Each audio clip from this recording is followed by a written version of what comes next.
what's the difference between looking and seeing? You made a point of that most people look at things or glance at things, but they don't really see them. And I find Right, that intriguing. right. We're just bombarded by images. Um, I mean, just what driving, first of all, like, things like driving. I mean, walking is one thing where you actually can see a lot of things and you can observe a lot of things. Mm-hmm. When you're driving, you mind's on the road, your mind's somewhere. Oh, I got to get there. I'm late, and you really don't even. You're not. Images are flashing by.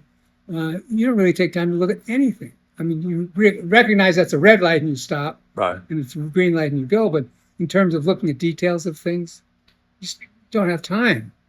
And that's the biggest thing, just time. Taking time to observe something carefully. Yeah. And when did that first strike you as something? Is that something you noticed as a child, or is it something that developed later on? That this idea that you were seeing things perhaps that other people weren't taking the time to see or weren't able to see. I'm not exactly sure when, but I remember when I learned that everyone couldn't draw. I figured everyone could draw. If you look at something, you put it down on paper, you translate it from 3 dimensions to 2 dimensions, no big deal. And that was about seventh or eighth grade before I realized people couldn't do that. What I was doing was something maybe a little unusual. Um, and then once you start drawing, I mean, that teaches you to observe. I mean, you start looking at the line, you start looking at the form of it, you start looking at the edges of it and how they relate to one another. You start looking at negative space, the space around things, which is also just another way of looking. People think that's empty space, but it's definitely it's sort of depicting something. Do people tend to get that in your art, that you're showing them something that they've looked at but they haven't seen? Is that something that you get comments back from people about them? Um, yeah, once you put a piece of work out, it's out. It's out Yeah. there. It's you don't have control over it anymore. Whatever you decided that was going to be may or may not be what somebody else sees in it. Mm-hmm.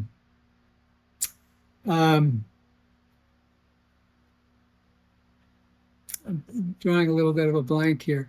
There's just so much to say. Well, the one series that, and I had to look this up because my French is horrible, but the Tontier, Trompe l'oeil? yeah, Yeah. that seems to be, finding a piece of, a can that's smashed in the road. We all see it, but we don't. We all look at it, but we don't really see it. And I find, that is intriguing. And I think what you accomplished, the first time I saw these, I thought I was looking at the object. That's the idea. Now, That's the idea. maybe had I seen it in person and seen it as a three-dimensional No, object, people don't see it. they don't see it. Yeah, They don't see. People have gone up to the gallery director and said, I know that you're a progressive gallery, but the idea of hanging trash on the wall, that is just too much. That's a step too far. No. They say, but those are painted. What? Well, let me go back and take another look. Take another look. Yeah, that's intriguing. It's not like taping a banana to the wall or Right. any of those Right. things, but it's making us look again.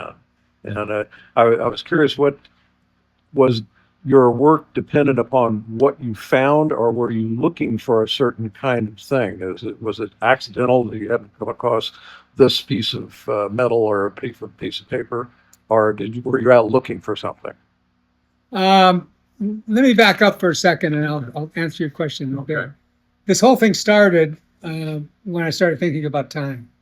I went downtown. I was born in Milwaukee, but grew up in Bowling Green, and then moved to Louisville when I was 28 years old. And it was like moving back to a big city. And Louisville, to me, after Bowling Green, was a big city.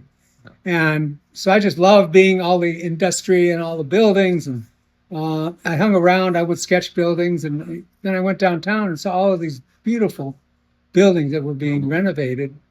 And they were already 100 years old. I mean, 1903 on the corners.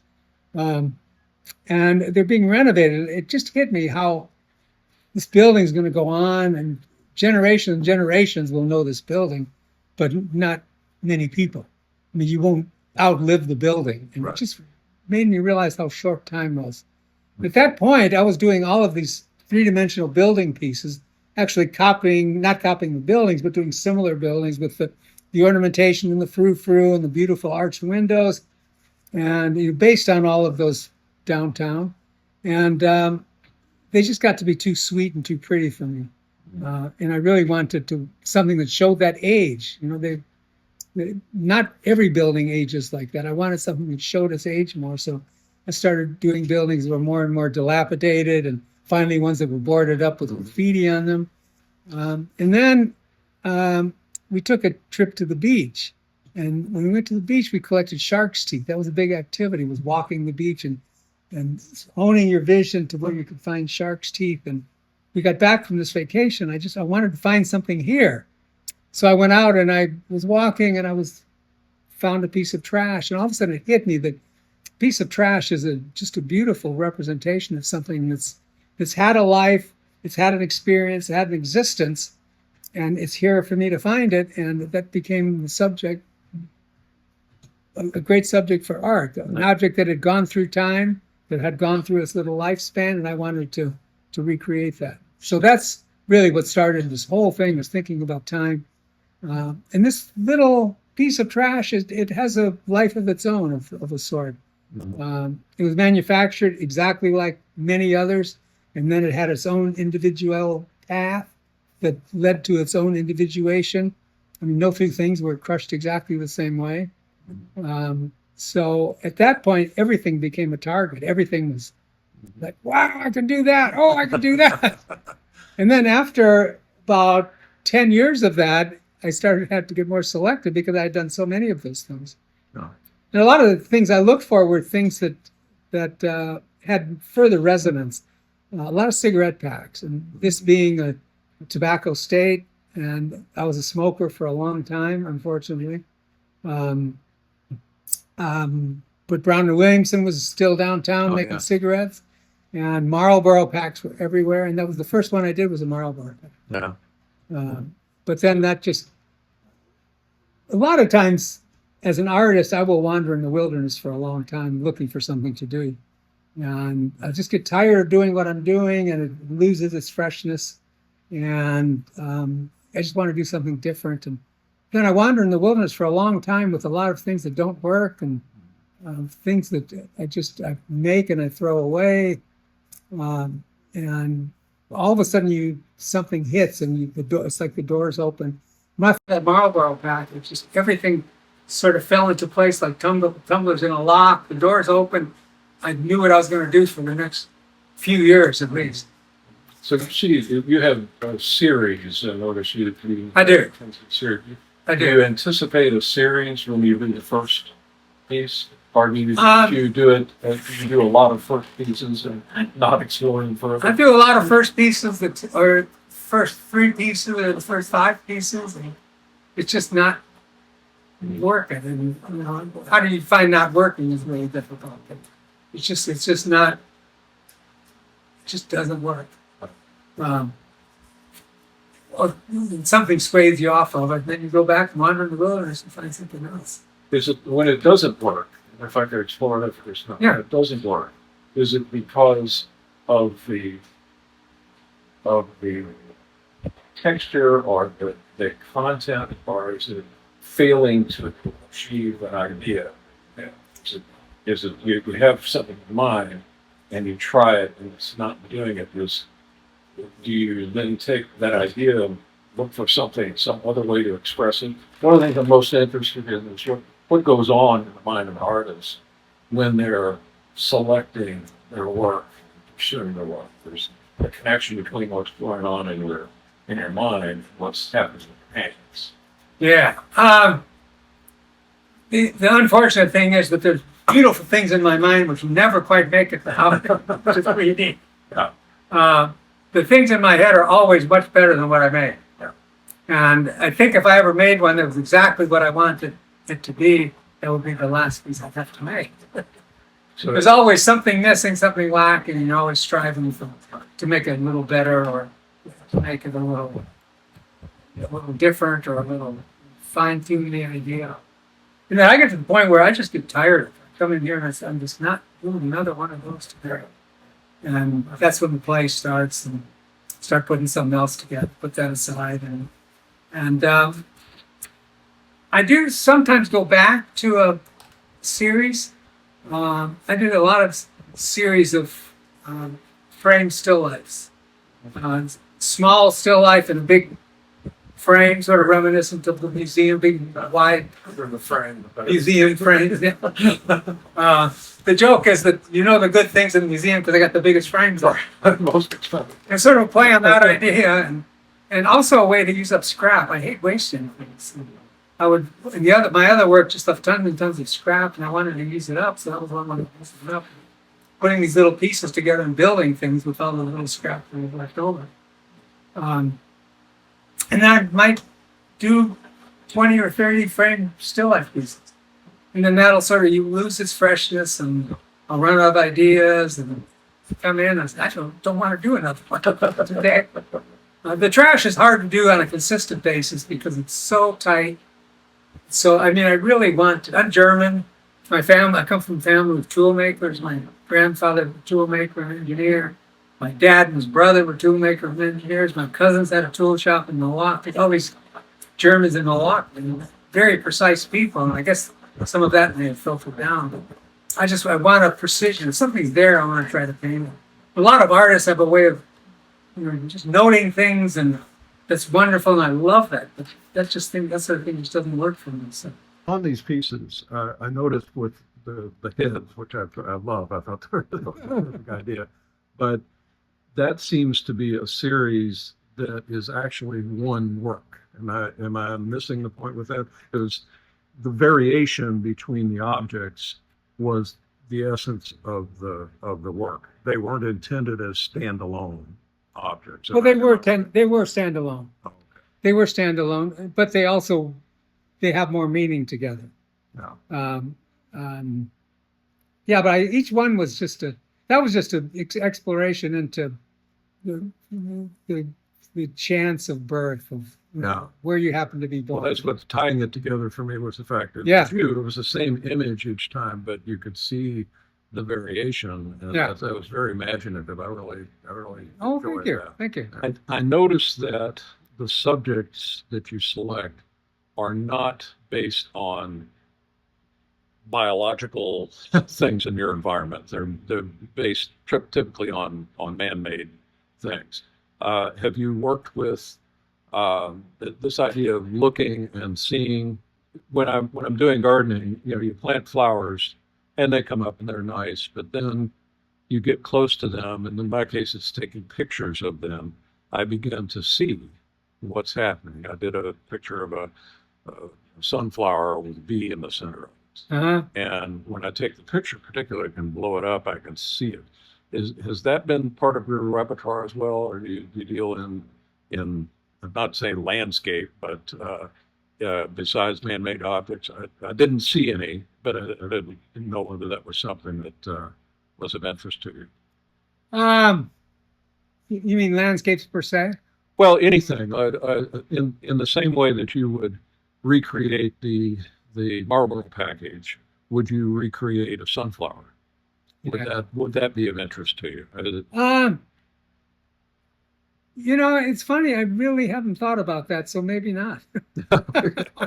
That's a really good question. At heart, I'm a city guy, so I think that's why the urban environment appeals to me, and hence the buildings, hence the trash and things I find on the street. Well, I was wondering whether that the difference between the kind of the macro view and the micro view, you seem to be very focused, literally focused on very specific things. And is that something that came to you naturally? You said you never understood why other people couldn't draw. Yeah. Was that the gift that you were given of being able to?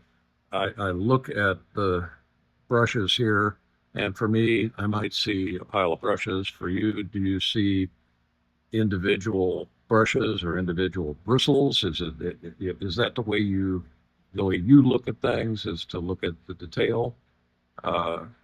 I guess what I'm asking is forest with the trees. You know, does Yeah. I do like details.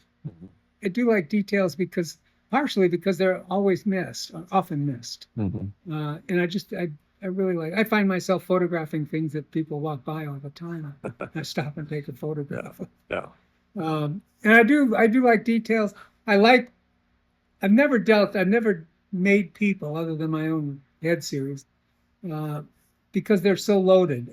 When you see a picture of a person, everyone seeing a picture of a person comes loaded with so many expectations and Mhm. so much knowledge about people and people they've known and all. I think that sort of gets in the way. So I'd like to see where people have been Mhm. and what they've left. So that little remnant that's left is sort of my connection with people, my people Yeah. message. Yeah. That's curious. What do you feel about people's reaction to your work? Does if someone loves your work or hates your work, does that influence you? Does that change your feeling about your own work, or is No, it no. it's irrelevant? I have been really lucky in that I don't sell a whole lot, but I sell enough. And I'm married to a woman who had a real job and could pay the insurance, Yeah. and so I've been able to do what I wanted to do. I've been really lucky to be Yeah. able to do that.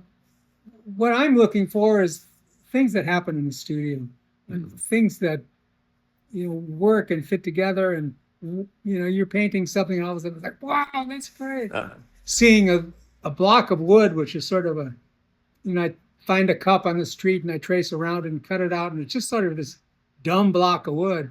And I start refining it and making it sort of smarter and more intelligent and mhm. sharper. And all of a sudden it's looking more and more like the cup. And then I put a coat of paint on it and I started painting the details. All of a sudden it's getting more and more like the cup. And all of a sudden, wham, it looks just like the cup. And it's Comes just into focus. Yeah. bang. And it's those little moments that no one else would get to see, that I love. And that's what keeps me coming here. Well, your work is very interesting, and I know you're bound to get reactions from people, whereas some folks walk through the gallery and nod. Your work is going to get their attention. Is that your intention to to kind of force them into that situation where they have to look Well, I don't want to force them to do anything, at but I want it there for them. persuasion. I want it there for them to appreciate. And the reaction I love is when people look at it and you can see the lights start turning on. And they think, "Oh my God, this is a painting. These are paintings." That's terrific. And in fact, I've had a gallery director actually start taking things off the wall. People hold them in their hands and they think, well, "Did you just glue this to a block of wood?" And they said, "No, this is all painted." But they have to look at it and feel it. That must be fun. It is. It is very fun. It is very fun. Well, have you ever been involved in teaching? Have you taught classes or anything of that? Okay. Yeah, I, I'm too much of a learner still. yeah. I just never. Well, I have typical sort of artist insecurity and imposter syndrome, and I don't feel like I know enough to teach anyone. I'm sure you And do. I'm so Oh, you do. idiosyncratic that what would I teach? And I certainly wouldn't want to teach them my method. Hang that albatross around their neck for the rest of their life. Well, I think that would be something they'd appreciate. But, Maybe. maybe they can. I was intrigued by these because they're so different from the rest of your work. And reading some part of the description there, you associated this with death of a family member, and I was curious as to what went through your mind as you were putting this together. Were you just responding visually and allowing whatever had to happen, or was how much thinking and how much feeling was in the Yeah. process? These are the paintings I know the least about. I've always really wanted to be an abstract painter. Abstract never really worked for me. I always feel on safer ground if I'm dealing with something recognizable, something figurative. So these paintings they just sort of came out of nowhere. And I think what I liked about them more than anything was just the calm feeling of that blue. It's almost like a sunrise or a sunset. that moment between dark and dawn, dusk. But, I mean, that dusk period between day and night, Twilight be it in the time. morning or in the evening. And the way the colors reacted against it, they just sort of jumped. And it was sort of a brightness and this retinal thing that goes on in your eyes, just this lushness of these these beautiful colors surrounded by this soft, lovely blue. And then as I keep changing series, I did get back to the series after my father died, and there was no relation. I wasn't doing this in homage to my father or anything, but it just felt so good to paint these paintings. And there's really no thought behind them. They're very, very intuitive. Put a color down and paint around it and keep it. If I didn't like it, I'd paint that color out. And it was almost like cutting back, because they always got too busy and I was always cutting back, saving shapes I liked and getting rid of the ones that I didn't. And that was another thing. And I kept saying, I'm going to not do any more of these. And I would come in the next day and I'd do another one. And they just went on and on and on for a long, long time. Well, I have to say, I am most attracted to these, and I think it has something to do with the release of whatever you had going on subconsciously that placed it there. It didn't seem to me to involve the degree of thought. Like Right. doing the pieces, you were very precise in replicating what you saw in a cigarette pack or whatever. But this was more revealing of something going on with you. And that's really the focus of this attempt I'm making, to probe the artist to find out that kind of magical connection between what you're feeling. We like to think about this as left brain and right brain Right. sometimes, and the connection. I would say this is more right brain, whereas the rest of your work is a balance of left and right. But this speaks to me in a way I can't explain it to you. I can't say why that does. Do you get a good reaction from I get people? mixed. Some people really like them. Most people don't like my paintings as much as they like them. Mhm. They like three-dimensional stuff better. Mhm. That doesn't mean I'm going to continue doing one or the other, and probably continue doing both. Have- or any of these, now I can't tell because I'm looking at a 2D image here, but are any of these in relief? I'm looking at one over here that They looks all have a spatial aspect to like, it. okay, so these are Something objects that are tacked tacked on. Yeah. The one other thing I want to say before we leave the blue paintings is that when I was doing them, I was coming in here thinking about the fact that my father had died, that I wanted to quit doing them, and sort of trying to figure all these things out and what they meant, why I felt obliged to do them. And some guy stuck his head in the door. We're not air conditioned, so a lot of times the door is open if the weather's nice. And some guy came down, African-American guy with long, beautiful, long braided hair. And he came in, he looked around, he said, "Are you praying through these things or what?" Maybe I am. I never thought about it, but maybe I am. Yeah. More of a kind of a But I just wanted Buddhist approach to I it. just wanted to get that Yeah. point in. But all of them on these, the first thing I started doing is collaging the entire. I like working on panel, not canvas. Canvas is a little flimsy for me, and I've had paintings fall and you stick a corner through a painting and it's ruined. Yeah. So I like a panel, but I don't like the flatness of the panel. I need those little space. So the first thing I do is collage the whole thing. So there's edges of paper and ripples in the paper that So it took- provide a little spatial aspect to it. Even though they look flat, there's a little spatial thing that really helps get me started. Now, from the studio pieces were just the idea that most people don't get to see a studio. They don't get to see where the work comes from. All they see is the work in a clean white cube on a wall. They don't see where it comes from, all the mess and all the dirt and all the drips of paint. So I wanted to depict that. So I started doing all the things in my studio, my shoes, my brushes, and the brushes were the perfect example of something that wears its own history. It has been through something, and the paint leaves a mark on it. No matter how well you try to clean it, there's still a little bit of that paint left. So I made a show that entirely circled the gallery in paintbrushes and. Now, are those the actual paintbrushes? No, those are actually carved and painted paint. Oh, they are carved. Okay.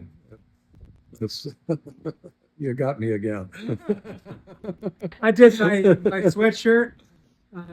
I always come in here and throw a shirt on. I can get paint on, and I don't have to worry about what I'm wearing.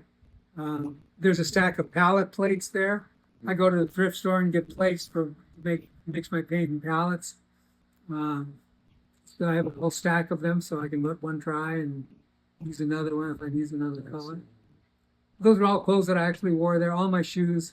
Eventually, I did my shoes, my pants, and my shirt, so I could have a portrait of the artist without the artist being there. Just the clothes and the remnants of the work. With a brush in his hand. Yeah. The quilt started out as a way of using things that I found in the street. I was picking up trash and recreating it, but then there were also many other things on the street. And not wanting to waste things, I wanted to see if I could make use of them. So I did a whole series of found object quilts. The first of which was a cigarette pack quilt. Kentucky being a tobacco state, Philip Morris being they were still working. So I made a log cabin quilt using cigarette packages, ironing them flat, cutting them into This is the one strips. you're. Yeah, that's one of the cigarette pack quilts. And then I sewed those little strips to the foil that's also in the pack and trimmed them all. So each strip had its own little foil edging, and I sewed them together in a log cabin pattern. Sold the first one to a cancer doctor, of all people. But then I also went on to make other quilts using aluminum cans that I find. All of this material is out in the street to be used, and I didn't have a lot of So money to spend. nothing on here is what you've painted. No, nothing on that Okay, is painted. okay. That's the actual stuff. Yeah. And the first one was sewed to paper, and the second one I actually sewed to canvas, which is a little sturdier. Oh. Then the broom and mop handles. We used to have large trash pickup, and everyone would haul their trash out to the street. And there were always broom and mop handles. Mhm. The mop would have worn out, but this beautiful painted, fully articulated piece of wood that was carefully made picked up and saving them, and ended up making several quilts. And they were really nice because they looked quiltish, because the half round was almost like fabric that was sewn in between and left that puffiness in between rows of sewing. Now on these are amazing to me. Did you have any experience with quilting before? Did someone? Not really, but I looked at a lot of quilt patterns. And those are all traditional patterns. Yeah. Mostly the log cabin pattern. I did a couple of tumbling blocks patterns, which has a 3D effect. That is a windmill log cabin, which is a pretty esoteric little pattern. You don't see it very often. But I loved how busy that one was. Yeah. Those are all quilt size. 6 by 7 feet, 7 by 8 feet, Wow. 6 by 8 feet, somewhere in there. The cigarette pack quilts were a little smaller. And that's a log cabin pattern in a barn raising pattern. You can put together in different ways. That particular one with those concentric squares is called a barn raising pattern. This was a collage of skin tones. Right. That's That's- called the skin quilt. And I sold one of those to a dermatologist. And that's That's a targeted audience there. Yeah. that's a funny pattern. That's called a drunkard's bath. And it has this sort of wobbly back and forth sort of pattern. But I just love the way your eyes play along patterns like that. And those are just culled out of magazines, old magazines. Again, saving something rather than sending it to the dump Yeah. or the recycler. Being able to see it. Oh, great.